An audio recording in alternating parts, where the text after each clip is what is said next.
This is exactly what I would do if I wanted to create higher quality content with my social media to actually generate more leads, bring me more clients, sign me more clients, and make me more money with my coaching business. I'm going to run you through the whole thing in this video. Some of the mistakes I see people make and coaches make when it comes to their content, how to create your content to be good, also efficient from a timing perspective, and ultimately as a byproduct for all of this, just make more money with your content, because there's two completely different things with your content. If you simply create content which looks nice, is appealing, is visual, is engaging, but the wrong people watch your content, or no one watches your content. These are all the things that we'll cover in terms of how to fix, how to solve with your content to make more money. The very first thing I want to touch on when it comes to your content to get it to convert better, to be nicer, to actually move forward, is something that has been said in the past, but I feel like I should touch base on it, is to stop trying to come up with the perfect content angles. Stop trying to force content to flow through and be amazing and be super engaging all the time, and just live the inspiring, live the exciting life that you want to showcase on social media, and just pick up your phone and just do it and just talk about it. But it's so much easier. It's so much easier. If you follow me on Instagram, you would see that my Instagram stories most days are me in a coffee shop in the morning working. A few client wins. When my clients send me wins throughout the day, I screenshot the wins and I put them on my stories. And then usually at the end of the day, I go to the gym and train. That's pretty much my 3 to 5 Instagram stories throughout the day. Once a week or twice a week, I might go and do something interesting with my girlfriend. And then I just film some videos while I'm out there. Or I go and film some videos once a week for short form. I just talk about stuff. That's pretty much my content. And then I have another thing which we set up for clients. And I have a AI tool on the back end which captures all my call recordings with clients, with sales calls, with any kind of conversations I have. It just captures all my conversations. And then off the back of this, if I'm ever stuck with content ideas, I can just go back into my AI, go back into this app that I have on Claude and this connector. And I can just go back in and be like, cool, what are the big trends that are coming up? What are the big frustrations? What are the big concerns? What are the big pain points that my audience has, or people I've spoken to this week? So some people might be worried that if you're a personal trainer, you might be worried that summer's coming up and you're not sure if everyone's going to go on holiday and if you're going to make much money. Another one might be that you're not sure how to transition your business online. Another one might be that you want to build your coaching business, but you don't want to jeopardize the income from the in-person. Like all of these stuff that I've been told. So I can take all of these pieces of content, all of these ideas and things that people have kind of given to me and told me, and I can create content about it. I can have that as the hook of the video. The hook of the video could be, if you feel like this, then this is how to solve it. If you're worried about this thing, this thing I'm going to share with you is going to literally give you the whole thing as to how to solve it. If you just do that with your content, you're going to make so much more money. You're going to generate so many more leads, and your content will be so much more specific. Is to just actually record and just have this. So I use, I might do a more in-depth video in this in the future, but I use Fathom, and then I use Claude, and I connect the two together. Fathom, any call that I take on Zoom gets recorded, it gets put into Claude, and Claude then has this information stored. They don't get shared publicly, these call recordings, like people don't know this, but Claude knows the things that are coming up, and I can use that for content. That'll be the first thing. And then the second thing, as a byproduct of this as well, that's worth you keeping in mind and you remembering for your content, for driving, for making more leads, or getting more leads with your content, is your content. You should actually be fairly mindful of what's going on in the space that you're in.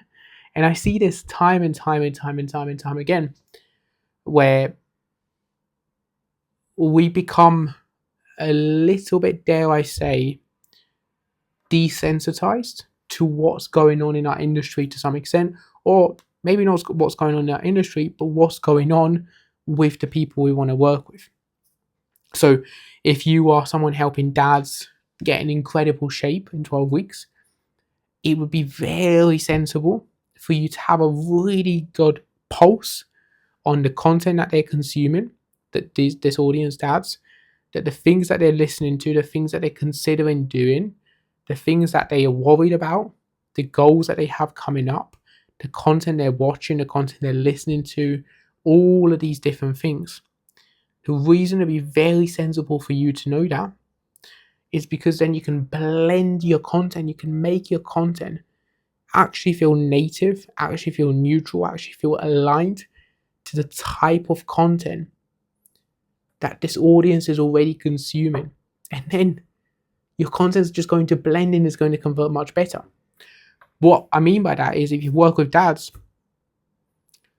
and a lot of your dads are into football and they watch specific football interviews or podcasts or whatever, there's no harm in you seeing how that content is being delivered and seeing what the hooks are and seeing what the talking points and seeing if there's anything you can take and replicate and make specific to your offer, to your niche, to your business to actually generate leads and clients, right? A really simple thing anyone can do after this video, or even while you're potentially after the video, is make a second account on Instagram.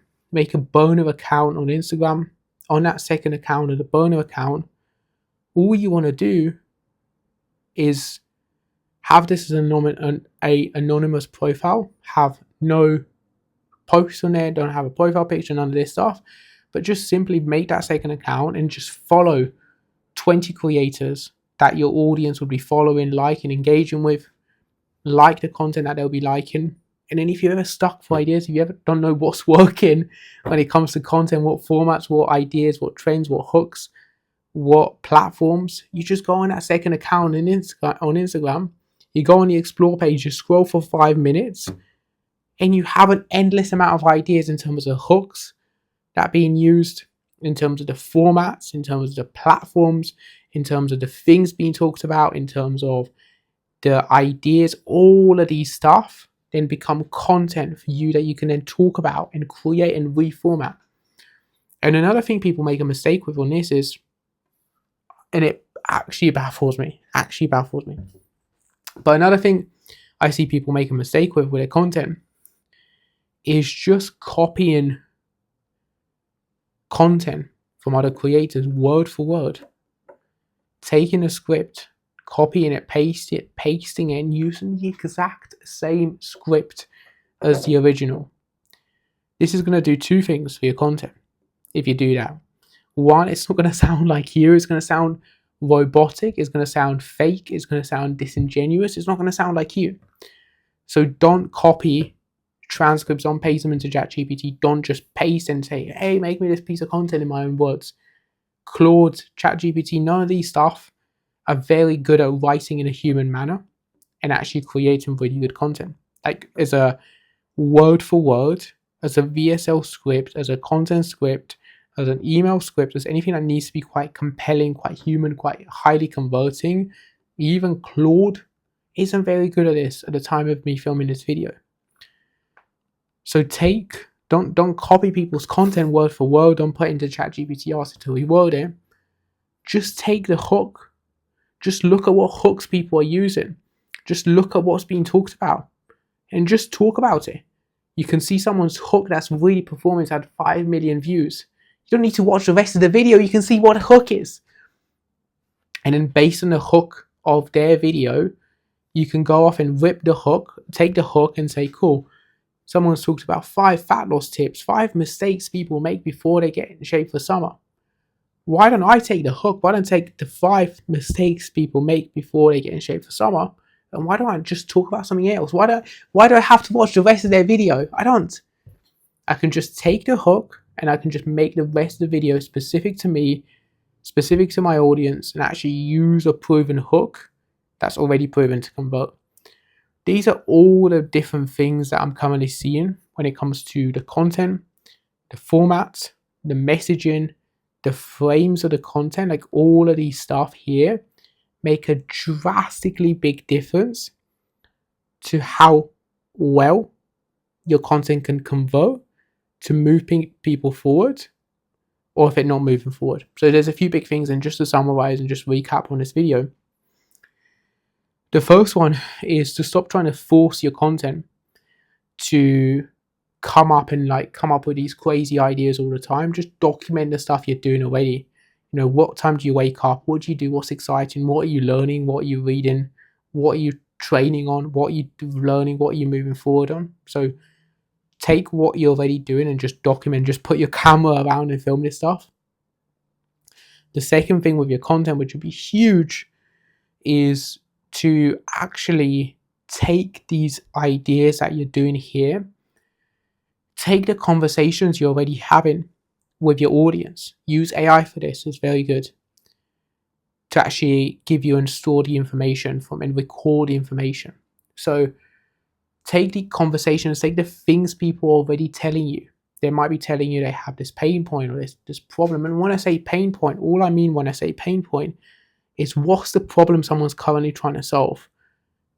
A very simple example is this: if someone's fat and they're trying to get in shape, the problem is they're fat and they want to get in shape. Simple. What's the problem? And give a solution in your content. Right, simple.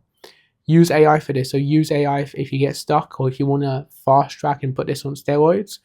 Use AI to store and record the calls you're having with your clients, and then you can always find problems, goals, frustrations, things that they're asking you, and you can turn that into content. The third thing with your content, which is going to be huge, is don't try to reinvent the wheel and don't try and block yourself too far away from your audience. Use the things that are already happening within the ears, between the ears, and also what your audience is already watching. What type of content are they consuming? How are they consuming it? What's the formats? Create a second account and use that to study the hooks, the formats, the platforms, and then use that to build your content to be similar in that style, because it's already proven to convert.